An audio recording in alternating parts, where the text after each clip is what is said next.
So here's how to add Bitcoin info to QuickBooks. First of all, open up your web browser and search for QuickBooks. After that, click on the first link on the results. Now purchase a QuickBooks subscription or log in to your existing account. Then, you will be able to see a dashboard like this. From here, click on the settings icon on the top right corner and go over to Account and Settings. So once you're in Account and Settings, click on Advanced on the left panel. So once you're in the Advanced section, you need to click on Currency right here.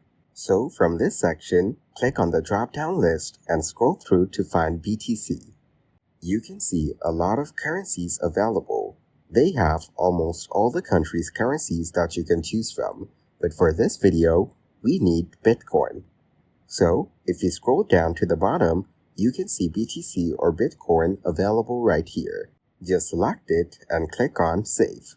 And that is how to add Bitcoin info to QuickBooks.